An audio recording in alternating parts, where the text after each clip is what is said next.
All right, welcome to chapter 4 in our listener's commentary on Paul's letter to the Colossians. We're turning now towards really the final two sections of the letter.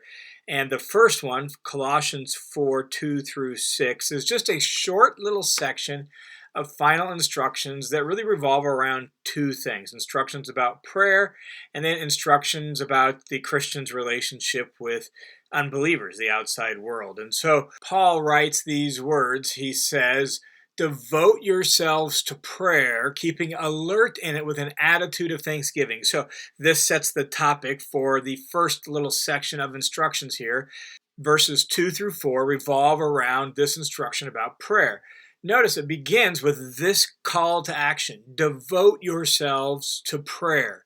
Devote yourselves to it. The idea is being engaged in it, staying busy about it, persevering in it. That prayer is not just like an optional extra or an occasional thing, something we do when we're feeling like, oh, really uptight. Prayer is something we're devoted to. Like, we give ourselves to it. We give attention to it. We give effort to it. We give energy to it. That's Paul's call to action. Be devoted to prayer.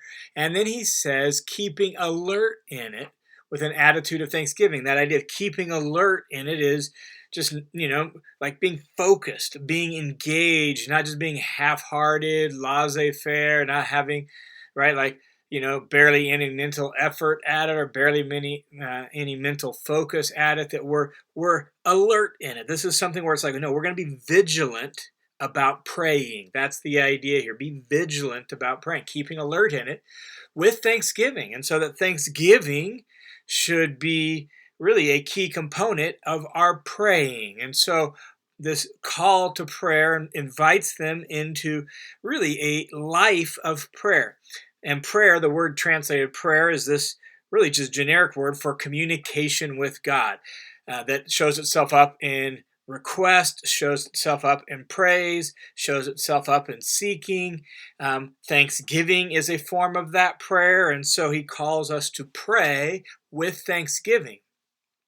Then in verse 3, Paul actually has a prayer request, and he lays out his prayer request for himself and his ministry team in the midst of his circumstances, which we have learned from earlier in the letter are that he's under arrest. He's in some sort of imprisonment. We said the traditional view, most likely view, probably is Rome during his house arrest recorded at the end of the book of Acts. So if that's the case, then we at least have some picture of where he's at. But if that's not the case, if it's another imprisonment, we don't really know exactly what that would look like. But his prayer request is this: in the midst of his confinement, he wants them to pray this way. Verse 3, praying, he says, at the same time for us as well, that, here's the request, God will open up to us a door for the word so that we may speak forth the mystery of Christ, for which I've also been in prison. And so his request really is this: that even though he's confined, he doesn't want the word of God to be confined. And so he wants them to pray that somehow, even in the midst of his imprisonment, God may open a door to speak forth the mystery of Christ, the message about Jesus, the truth about Jesus. And so he's inviting the Colossians to be prayer partners with him in ministry, inviting them to participate in his ministry by praying for him and praying for God in some way to open up the door for the word. I think this is a really good model for us in our prayers about how to pray for these kinds of things. Like, pray for God to open up doors to speak the gospel. Pray for God to open up opportunities to share the word. Pray for God to, as he says here, open doors and speak forth the mystery. That we may not always know the best way to go about that. We may be in circumstances that make that difficult, but you never know what God will do if we begin praying about it. And so Paul is inviting the Colossians to pray with him on his behalf for an open door for the ministry. He even says, for which indeed I've also been in prison, which I just think is an incredible example to us, that even though he's been in prison for speaking the mystery of Christ, he wants to keep on speaking the mystery of Christ, that his imprisonment hasn't quieted him down. His imprisonment hasn't eliminated his boldness or his courage. He wants to keep on speaking. So he's looking for an open door for the word. He adds a little tag on that in verse 4 by saying, that I may make it clear in the way I ought to speak. And so he wants a door to be opened, and he also wants help really having clarity on the best way to speak the word, the best way to share the gospel in his current circumstances, in his current situations. And so, good example for us of whether we're in ministry or not, for praying for open doors, praying for clarity on the best way to speak the word, recognizing the importance of that as a key component of ministry, inviting other people into praying that way for us as we look for opportunities to do that. So that's his first kind of final instruction here in Colossians, is to invite them to partner with him in his ministry by praying for him. The second bit of instruction occurs in verses 5 and 6, and it primarily has to do with the relationship of the Colossian believers with the unbelievers there in town. Or in our case, we who are believers, our relationship with the unbelievers that we encounter on a day in and day out basis, at work, at home, or wherever it's at. So this is what Paul writes. Colossians chapter 4, verse 5, he says, conduct yourselves with wisdom towards outsiders. Notice that. That's his basic instruction. So in the way you go about your life and the way you carry yourself and conduct yourself in life, you act wisely toward outsiders. Conduct yourself with wisdom.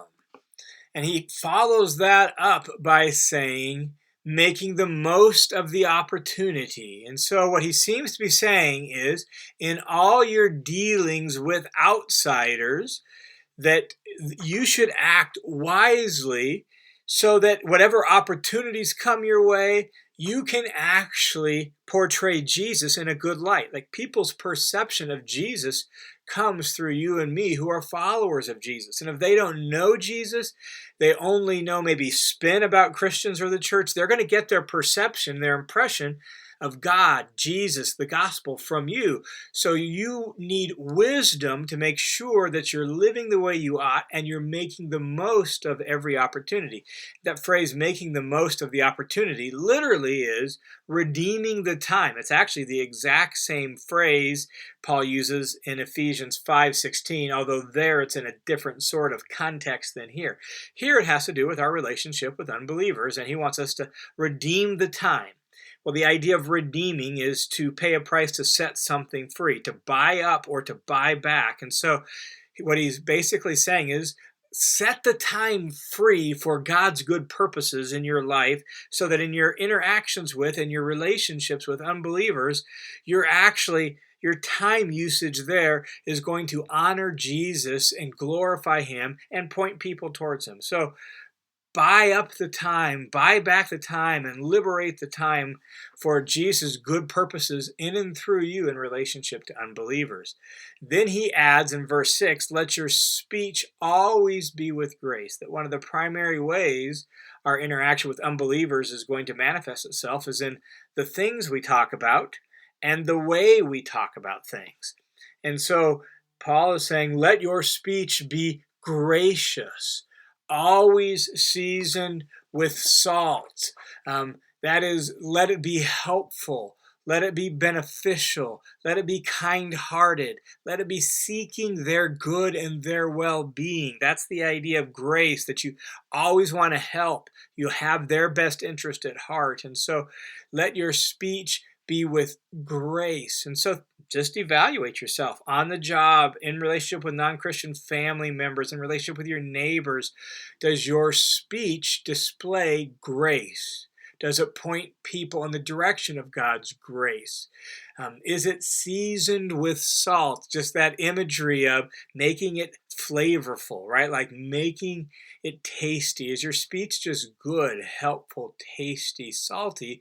Not in the sense of salty in the sense of, crass and crude, salty in the sense of flavorful, helpful, beneficial, so that you will know, he says, you will know how you should respond to each person. And so be a person who's so full of grace, who routinely speaks words of grace, that in each and every situation, you'll know the most gracious, helpful way to respond to each person. Now, what strikes me about both of these sets of final instructions here is the emphasis on what we would call evangelism, or being mindful of outsiders, unbelievers, those who don't know God.